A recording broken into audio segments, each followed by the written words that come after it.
Malolo malia ho e ki melele e tonga hono kotoa. Fia ki te tarele ki motol ki mo uniongo ngo meletio ka mafike television e tonga ki he fia fini. Wakai ko ki e talanoa lalahi o e aho. Peki e minista toutai ka koe whafofonga ka kaya tonga tapu walu ki whalealea Honorable se misi tawelangi whakahau. Mea e ki pale mia mo tali e kita seniale me he waa e Pasifiki e panke whalkalaka o e sia e fiaf aniafi o whailonga i e tanu pō ke kamata e palo kalamanga au i kanu whakalelei i mo whakalahi e wafu kuini salo te. Pea tu e whafufonga no pelifika ua wawau no pele tu ila kepa o ku hola i tuunga spoti i tongani pea ia e kole ke tu e whakafoki hake kawenga spoti ki whale ke whaihawe mea aki makeheki ai. E te ia e pe me ngahi o ngongo ke anai ange whakatahame wakai ke whamumui taha me i e mala e o sipoti pe foki ke whakamatala e aka koe wakai lewa eni ke whakaiki ki. Ko e tā o kuongo ke pule anga mo e whanua ai pe kia e taha me mipa kapineti a ene awhio ka koe eiki minista e potunga e tautai se misi tawelang whakahau ai a koe whafofonga kakaya tonga tapwalu ke he whalealea.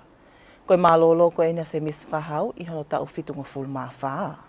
I he pongpong i ahoni ne whakahoko ai i he whalealea o tonga ai whakaapa ma kehe ke he pekia ai me mipa kapineti ka koe whafofonga kakai i he whalealea o tonga aki e nau whakalongolongo miniti e nima ki mua peto kamata ai whemea aki o i ahoni. Nei mea e ki pale mia o tonga hua kawa me liku o whafofonga i mai pole anga o tonga i he mātu aki loto fie kau ngā mamahi mo oni. O tāu pe ke mea e hoi me mi pāpea mo whare e kin. E ngai tapa kup ke. U whikau kau aki mo whatongiana. Pea whapapa lahi e ngai kupu koe ni. Kai e pongpongin. Koe tā e nu buongo. Ke motuana.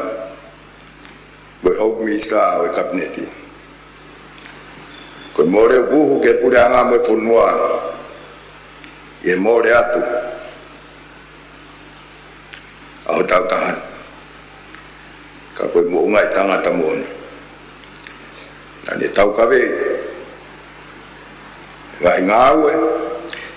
Ino whakalaka mo tauhi. Ngā nau o seni. O ne hake aki ia mo ui.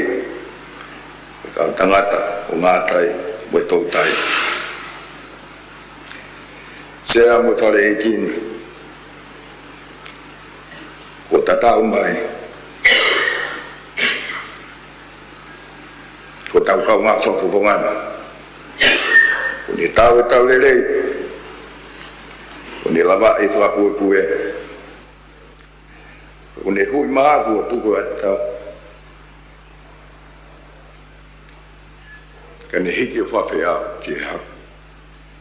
Wai o whalahi atu eni ke uitau me whanau. Ka ngā ai whameli. O se misi taulangi whahau. I he mole e kupe taha me he kabineti. Ka uhi ko whakahau ne kau i mo unga i tangata mo oni na ni tau kawe i e ngau whakalakalaka o ngā tai. Lolotonga ini ne mea e ki sea e whalealea no pele whakawhanua o whafafonga i em kau me mipa o e whale i he whekau ngā mamahi ke witau Grace whakahau ki wholaha mo e toinga o i whanau. Ko whakahau na ni hu ke whalealea o tonga i he ta ua noa taha whaa. O ni hoko ai koe minista e potunga i ngowe mea toko ni mo i wai o akau i he ta ulahi pea koe ahoni koe ni pekia eni o kuni toka ngai a potunga o e tautai.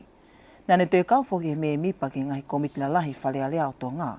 O kau ke komiti tu umau ke ngahi ngau whakasosiale, komiti tu umau ke ngahi ngau whawahapule anga mo e komiti tu umau ke ngowe mo e tautai. Na e mea e ki pale mia mo e tale kita seniale mi he waa o e Pasifiki e panke langa whakalaka o Asia i he fiaf aniafi, whakataha mo kau take ngahi kup whikau aki. O whailongai ai tanu pō ke kamata e polokalama ngāui ke no whalelei mo whakalahi ai wafu kuini salo te. Koe taulahi eni e whaifatongia e wafu kuini salo te i he whewhalau aki wakatahi, pea ko eni kua malawa ke kamata e ngāui ke no whalelei i maratu unga i he tokoni whaipaanga panke langa whakalakalaka a Asia pe koe ADB. Ko alistu pō mo whakaikiki o i talanoa ko ia. Koe polokalama ngāui ni malmalu pe ia i he potu ngāui ke ngai ngāui na lahi e pule anga pe koe moi. I mea taitale e minista e potu ngāui ke ngai ngāui na lahi e pule anga 17 tau ma ua na ne pehe ai. Koe taha eni makamaile mahu inga ke kakai e whanua pia e hoko eni ke manu ia e kakai e ngahi le wolo ke kehe. Nei whahoko e whamooni le pau ngā wei au tolo au kosi o i taoni. Nā le toi mea ko me ka kato i ngā wei ke no whalele e ofisi moto a koia ai fisa, ai e koe ofisi e ni utu i mua i hua fukun salo te. Olo tonga i tonga ni foke e tare kita senyale mi he waa koe Pasifiki e panke langa whakakalaka koia a Asia, Lia Guterres, ai ena ni pehea i koe taoni foki o ku whailunga ai ai tau ni mga fulu e wawhenga o ake tonga ni me panke langa whakakalaka a Asia. The project will rehabilitate. Ko e polokala mga wene mahino pe e whawha o mo whalahi e wafu ke ata ngā ngāwe o whahoko ai, pe kai ngatai e toi whakalaka ngai e ngahi ngāwe, mal mo hawa e ka kai o whanua, mo toi whaingofua ngai e ngāwe. E ke ngā tape a ne lelei koia ki tonga ni, i hono whalele i koia ai wafu kun sa alote, ka e toi lelei ki ngai whanua e Pasifiki, o nau whenga we aki mo tongani i hono whiawe aki o ngahi uta. O laka hake pe se te hiwa walu a ngahi uta koe koma mi toble anga o to uta i he wafu kun sa alote. O mainu pe foki koe wafu o kukawi e tō lawi anga fua ma alunga taha ke nunu a koia pe koe nunu a kovi ai whiriri wake o ea mo e ngahi whatamaki whaina tula o hange koe mofuike koe saikolone tupu o i fukahitahi mo e ngahi wesia ke he pē. Rising sea levels, among others. Na te pehe e koe Terrace, i siulai o taua noa tahiwana i ka mātai no teuteu i puli anga tonga mo e panke ATP ai polkalama ngau ina lahi e ua ai koe whika ua eni i hono whalere i koe ai wafu kun salote ai nei tok talia e poate o kautale kita ai panke ATP i ti se mo e taua noa wanoa. Me taha fok eni polkalama ngau e lahi ai ak whiunga hono mahu inga whapaanga mo i tola e whanima miliona me he tawhaaki whapaanga ai sia ki he whalakalaka. O tonga ni ne mea e ki pale mea o whamalo ia ngai koupu whekau aki ko tō pēna nā tukoni ki whahoko i ngā weko ni whatahme panke ATP. The last upgrade. Ko talo pe eni hano whalele i whamimui koe ai wafu kun salo te i he tau ta hiwa hiwa walu. Ai koe tau ene ua fulma whame ai mhono toi whalele i koe ni. Nei ai pēr ngā hikonga i he wafu ne kei whalele i pēr o whatatau ke taimi koe nei fōwhalanga ai wafu i tau ta hiwa anu fitu. Neonga ngahi pole koe i he mahaki i whamamanahi ko viti ta hiwa, kana e malawa pe ke matuuaki i he polokalama ngā we ai ngahi whainga ta ako ia i whengawe aki me ngai kupu whekau aki. And operation practices of its port authority. Koe fofo polokalama ngawe lalahi koe panke langa whakalakalaka a Asia, kono foto koe au ngahi mau anga iwi malawa ke whafo au, ai nei whailonga i he tū site i matatoa, pea koe konga hono walewa eni. Ma ai ngongo a leitio mo i televisione tonga ko au Alice Tupo. O kutuma te uteo panke whakalakalaka tonga TDP, kene tokonia tonga ke tokoni ke no langa hake e whakalakalaka whakaekonomika mo whasosiale ai whanua. I hene pehe lewa na whailonga ia ne afi e minister hapaanga o report o Felicity Weti ai kamata anga e polokalama makehe mo na whakahistoria ai panke koe haamoua, ai panke mo e kosilio whawhanua tonga ke kaungau e whamea pe TNWC ke no langa i hake e whakalakalaka whakaekonomika mo whasosiale ai whanua o tau te whito pe eni ke sektoa tau taha pe informal sector. Lilian Pautele me whakaiki ke talanoa koia. E whamatala alo linta mau e mei he panke, kono whailongai eni o e fofoha a moa e panke moha kautaha, ai a koe kosirio wa whanua a tonga ke kaungau e whamea a pe TNWC. I kai ngā taika koe kamata anga eni, o ene polokalama ngāwi ke no toko ni i o sektoani ki he taua noa fitu, ai au kakato ki ai makamaili kola o e panke. Koe kosirio ko niu kuni whakatataha i mai kia i e kau business i tau taha ko toa pe, hange koe kau ngowe, ngāwe whakamea a me kau tautai, ke nau whingai aki ke no langa i hake e nau ngai business i takitaha, ke hiki ngai wesia ne hoko tupu me ngai whatamaki, pe koe ngai whataputapui koe COVID i tahi wa oa o mai pe ke hango whai waha ne hoko i Sanuali. Nei pehe sekaritari se niale ko sirio, mele amanaki, ko no whatataha i eni o ngai business i tau taha koe ni pe informal sector, hiria ai savea whamamanlahi ne whai i he kautaha whamamanlahi ke kau ngāwe, whataha eni mo pule anga ne whai i he ta awanoa wanoa, whio ake me ngai wesia ku hoko ke ngai businessi mo kau ngāwe. Ne mahino me heni ai wesia ne hoko ke ngai businessi o kau pege me kau ngāwe, ka ka wesia lai taha ne hoko i ke kau mao businessi tau taha pe informal sector. Hena e hanga he pule anga he wafi wanoa o vahe i pa anga e ono 9 miliona. Ko hinga ko kole ko en ko ka businessi na wesia. Hanga he pule anga vahe ke fai tokonia ka businessi ka uma ai ka ngawe i area ko ka businessi. Ko me na whakalolo ma e lorinta I kai ke kausi kakai ko ni pako toko lahi taha o kakai I he developing countries. Pe sete whinoa ki he walnima ko kakai I he sektoa ko ni. Na mauhanga lewa o organize ki nau tolu he wafe I tua taha he tau kosi. Ko ne osi pe ko ia, mau I peleta o si mau alu lewa ki he minista e ako ia. Whakahama he kakai o ku ikai na keke nau kau he wahe ko ni ono 2 miliona he tau kosi. Wafi wanoa. Kole ato, whakakau ki nau tolu. Aho pe tahalo rinta. Whakaawa he pureanga and the second package COVID relief. Pe nau kau wai. Ma wai nau taki ni mangia. Na ne pega ma ke ti ke ni ukwe unga me kau me mipa e 5 miliona, ai ke 3 miliona isi apani fitu kilo I Australia, 3 kilo topo inu usila mo Singapore. I ene pehe ko lango waka ke no whalalaka I o e sektoani, ko lotoa e poate e pankeke kamata ake toko wafe ko ini ko os I malu o TNWC, neongo ko take ti ke au o toni mafe, kau gei moto ke lau, aya e wange paanga ngawe ai mimipa ko toa pe I tahafe pe lahingiai. Pehe me he pankeke paanga no whakatoa e tukuangi atu me he pankeke kamata ake ngaweni ko e paanga e 1 miliona. Ne whamalaheni a mele amanaki ke fotu utuu ai ko sirio ke paanga e tuku atu me he pankeni. O kia e mau ngahi mea ngaue ki ngaue aki ki he tā koe ni ai ngā tūpe a moe whala. Ai ko screen. Ko screen ko ni panga wangi au ni manoa.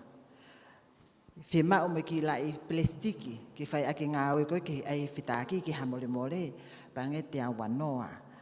Toe iai mo mea ke whai ake wali pa ngai whanoa mo whanki polos pa ngai wanoa.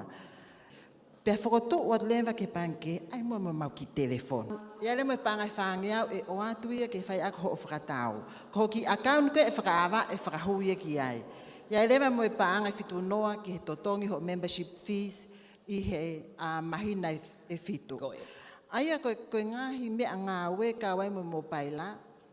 E te tauhanga whakatau, whakalukufua pe ko pāingia. Ai ke o atuia ko ki akauni, ko mea pe o atu ko akauni ko pāngai whange au. Ko pāngai whitu noa e alue ki councilo mo e tau paanga ngā aue. Rotongai ni ne pehe lo linta maue, ko e whaamuia e panke ke hoko ko haniba ngāwe to koni mai kakai e whonua, I ono whakawhaingo wha e nau ngahi ngāwe o ku whai. Manatui, koe whalaho tau ekonomika, ko pau ke lalanga. Pa ko pau ke lalanga ke whewheka. Ke fusi e he whaingata ahu kai ke manifi, pe mahai, hu whanga he whakatapu. Pe kai lalanga ia akaha, hiku I loa kau. Te tau whiri, loa kau leleng, ki hono lalanga o e tau ekonomika. Koe formal sector a tongani, e tau atu hono whika, o tau toko CIP. Ka koe sektoa koe I loa koe informal sector, pe koki nau tolu o ku nau ngahi loto whare o ku iai honau skills, loto lahi, loto whia ngā ue, nau whia greater income, maha nau ngahi whamiri. Kau ki kai ha income pe ko ha panga humai ki he whamiri tu upau, whakawike o hange koe formal sector. Kei ke koe tau mua ngāwe a mo I visone a panke whakaraka o tonga o talo me ta hiwa whitu ke mātu aki māteaki ai panke whakaraka o tonga ki hono unuaki o whakaraka whakanomika mo whasosiale ai tonga. Na e mea tahine Princesi Angelica Latu Fuipeka I he wikeni o aahi ke Nukuleka ke whaaki a ene ofa ki he kainga o leka mo apiako lau tohi puleanga o Nukuleka. Ko e whakaiki ke talanoa ko ia pia mo Alice Tupo Waipe. Na mea tahini Princesi o whaaki e paanga I ono awhi ki ako anga ke tukoni ke whaaki pale ai ako anga ke kautuki mua I he ako I ti sema. Pea na laulele e pe mhono whaaki atu o mea ofa ke kautole ke leka ai koe paanga e tahawhi ni mangi au, tahawhi mo I whitu nge au ki he pale ia o e aahi kolo. Koe mai mua ene tahini Princesi mhono tokonia ko ia he kolopo langa whakalakalaka anukuleka I Nusila, Australia pehe ki Amerika. Na e taitalele ai e leka mohono kāinga a mea ahiet koia ai tahine Princesi. I mea tahine Princesi na ni whama mawhai ai mahu inga koe ke whetokoni ake e kolo, whepopo waki mo whakaai ai hanga hinga ue te ne langa hake ai e anga o nofo, pea e tala le vai koe kolo ia o wheofa aki. Nani toi mea koe tala tuk whaholo koe a le ka koe tau taia ai tui tonga mo tui kanuk polu. Pek whawhewhia ne mea ato ke ka inga nuk le ka apnau tokanga ke lotu mo ia ko pe ke lunga we i kolo mo langa hake koe uhiko le leifa luk fua a tonga i rotonga ni mo ka hau. Koe taha whoki e kolo mahu inga a nuk le ka koe kai ke ngata pe i he la pita mo tala o hei lala mono ngahi mata ngā.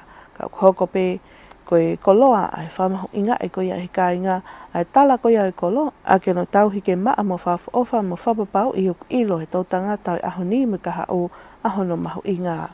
Maangongo ai le teo mo e televisione tonga ko Alice Tupo. Pea o ia e tui no pele whafuanga no pele whikaua wawau no pele tui la kepa o ku holo tu unga spoti i tonga ni. Pea o ia e kole ke te whakafoki hake kawenga spoti ki he whale ke whai awhi mea aki ma kehe ki ai. Ko heri eni ai lahi ano toutou o hake kawenga whikau aki mo spoti i ano tālanga i he lipoti a ahi whakawhale alea whafuanga kakai o tonga tapitolu ka koe eiki pale miaia Honourable Huakawa Meiliku mo e whafufunga kakai o wawau tahanima ka koe eiki tokon pale mia Honourable Sami Waipulu. I he mea e whafufunga no pele whikau a wawau no pele tui la kepa o totonu ke whakatuha komiti ma kehe ke sipoti ke whaiangai whatutu ko ia ke tok lipoti ki whale alea koe uhiok iai ne tui o holafa au pito e tuunga lelei e spoti i tongani. Nā ne whakatata a ke a whiauhi i he li ki minute polo. Neongo koe whanau tonga pe ka o ikai ke iai hatoko tahawa inga whaloto whanua i he ongo timi. Koe whakaamu ke whakahoko ahano teo i he whanau sipoti i tongani ke au ke hatuunga lelei au pito o ke ai whanau tonga o kuna whafongai a ka pulu li ki minute polo whafonua. Hotua ke whafoki mai mua spoti e whawhebea ke whare. Kai tu e maua o wakai ngā whauga. E o mai e ke whawhi mea sport. Kai tu wange ai ripoti a whawhonga ki ata. Ka whawhonga ka mea ko whatonga sporti. Mai ke mropo hau ngā mea o tau viri tai unua i ke ai sporti ke whingai ke fofoa ke langa o tau hai kolo. O kou tui au totonu ke tau teke rato i whaleni. Ke mau i lerei o tau kakai. Mea ke spoti kau mo mea ke fumea ku hoko e taimisi.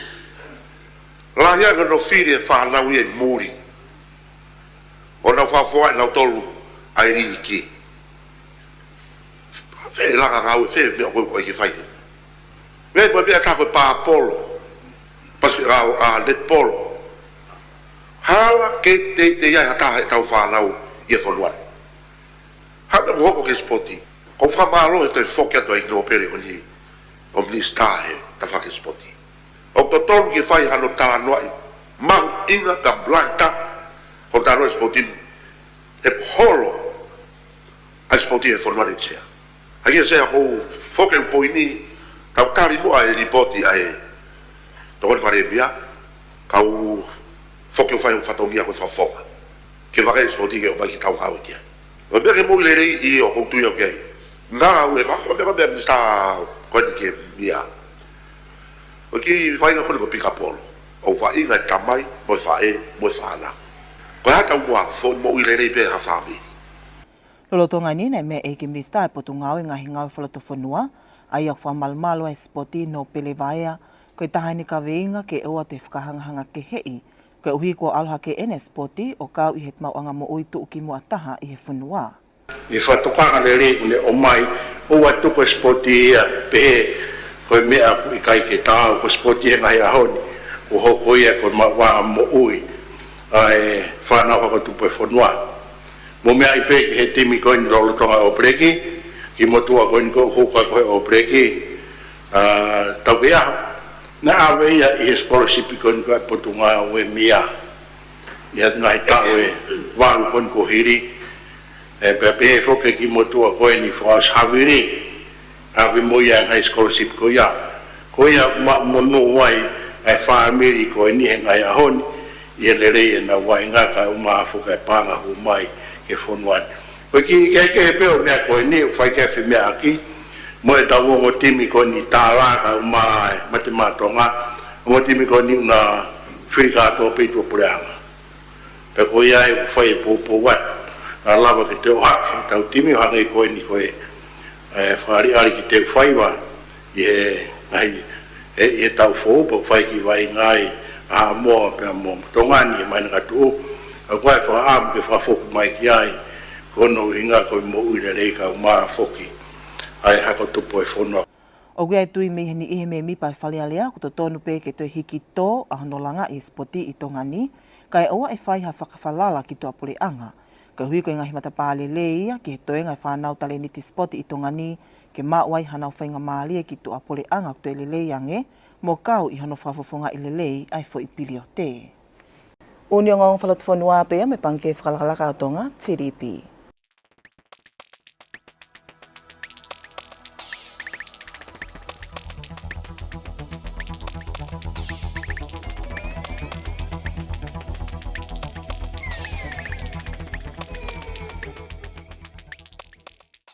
Te tawa kai lewa heni ki he whamumitaha mi he malai o sipoti e whakahoko atia e Liliani Porutele.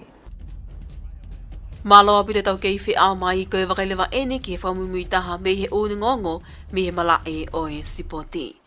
Me he malai o netpolo. Ne me ai tahine ki kuini na naspa u whamalo ia wa inga mali e mo whahaloma mata ne whakahoko he timi ai tala. Hiria e nau mao e whi au hi netpolo ai Pacific Australia i wike ko o si i Australia. Nā ne mea whakamalo ki he timi e nau mao e loto lelei mo tuku pā, e nau mo ui ke nau whawhawhunga e lelei a tongani e whiau hi netpolo. Nā ne toi mea, o gai e whakatawange o lelei e ngahi teu teu e timi ki he kahau, pe he te waki atu ki whiau hipua mamani i tāo whao e whakahoko eni i Cape Town a Whilika Tonga. Ne whakakoloa whoki e tāhine i kuini e timi netpolo whawhunua a Tonga ko e tala, aia koe tala whaki ka manupuna ia o ku fie ilo mo poto, pe koe whakailonga ia o e mono ia. O mahino pe whoki na e toi ikuna e he tala ai whiau hi netpolo a he Pacific Australia, hiri e na wewela i a haamoa i he whalaite wiki ko o si aki e kai koe no hiwa ki he whaatolu. Koe tālu i kamata mai e whiau hi netpolo ko ia e he tauni mai te eki ai pe ke fo i tō taha ai timi tala i he nao ngahi wa inga. I kai ngatai ko mahino eni e kawai tala ia, ki he whiahi netpolo ko manaki ki whakahoko i he tau wha ki Whilika Tonga heri e nau i kona, ai whiahi whenga qualify ni whakahoko i Fisi i siulai o tauni, pe ko nau aloha ke eni o whikahiwa i mamani i he malai ko ia, pe ko wa inga netpolo. I he kapolo unioni kua ui a Mark Telea, ka koe ka pakao Fisi ma te ngataa ai plus ki he timi ko ia e olopeleki, ke nau teo milimili sino ko ia mo siapani e whaosinga o iwike. Ko i hake eni a te lea ke ne whetongi a lista whainga anoku, hiri eni ene whoki ki no sila me sia pani makatunga eni me ngahi uhinga wha whamili pe.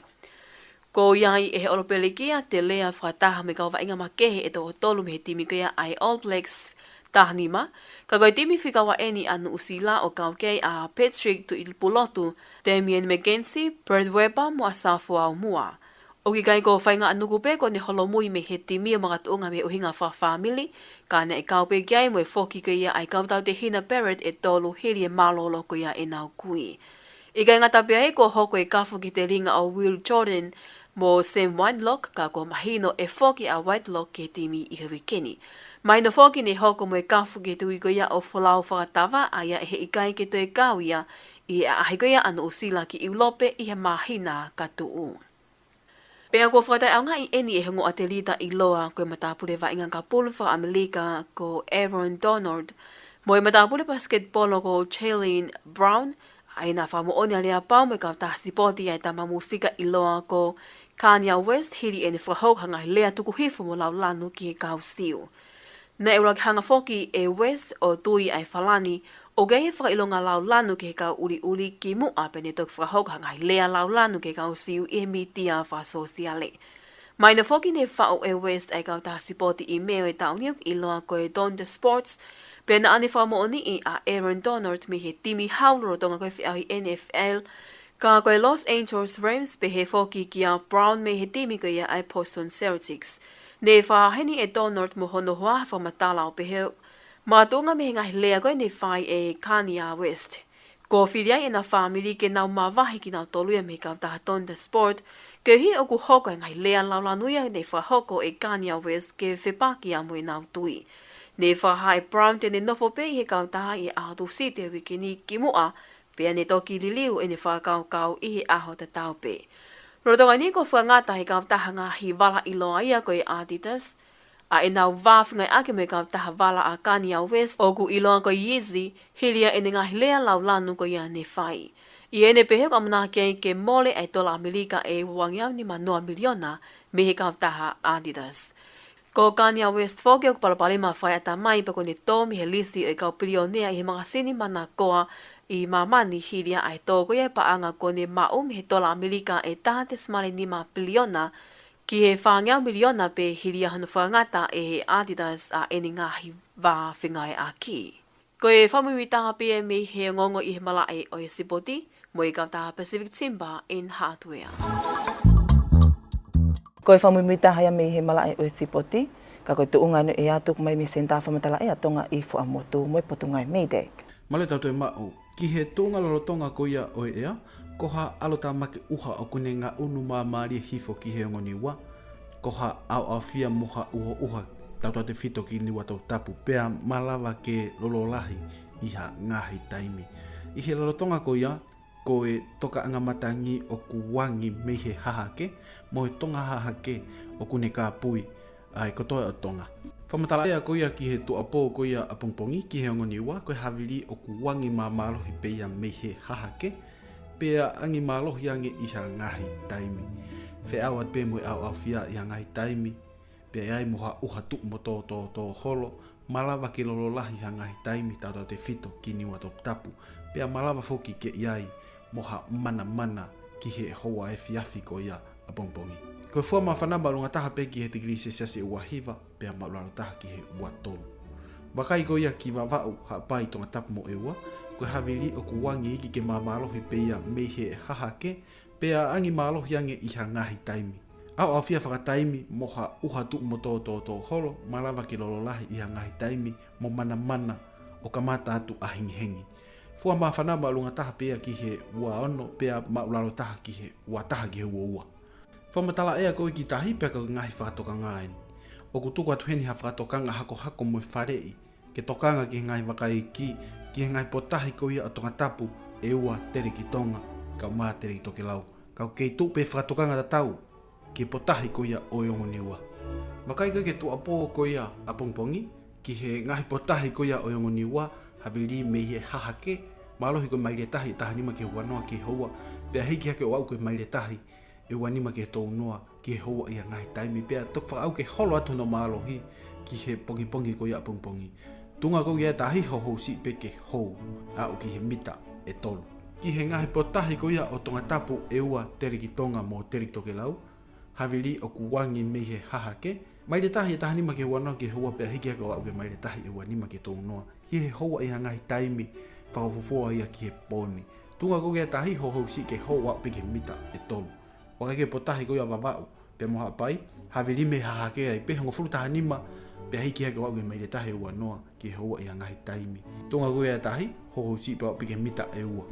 Taimi hua mo mamaha ko tahi ko ki nuku alofa, tau maaria ia i he toi kwata ko ke hiva i poni. Mahatoka ia a hengi i o songa furu me tolu, hopo la a i he ono ka pe heki he hopo me mahi nā pongpongi a pe moia a pongpongi.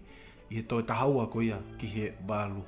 Te tau whaespeki whamatalaya a hauna ko ki nuku alofa, ko e tōna ki ke monite e lahiangi pe a havili me he hahake, pe a tokwhiangi aki me he tūsite o au ke tō blelulu.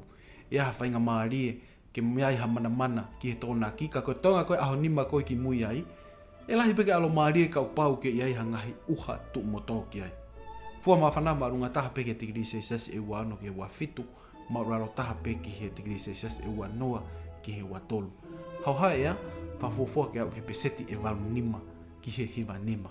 Koe whamatala e apea ki he whiawhini, ki mua patau mawai, tatoi wakai peheni ki he ngahi ulu i o ngō. Peki a minista atou tai, ka koe whafofunga kakai atonga tapu walu ki whalialea, Honourable Sam Misitawelang whakahau. Mea eiki pale mia, mo tale kita seniale mi he waa i Pasifiki e pankelang whalhalaka o Asia i whiaf aneawhi o whailonga i tan pō ke kamata e polokalama ngāu kana whalelei mo whakalahi ai wafu kuini salote. Pea tu e whafofunga no pele whikaua o vavau no pele tu ila kepa o kuholo ai tuunga i spoti i tongani, Wau ia kole ke tui whakafoki hake kawinga spoti ke whale ke whaiawhi mea aki ma ke heki ai. Pea koe unio ngongo pea i he lea whakatonga me le tio ka umawhi televison tonga ke whiawhini Ma ia whaka amuni au tono atu ki leto whale o tonga hono kotoa. Whamalo te tau ke whi au mai, ko au snori tatu i vai, ka mō mea.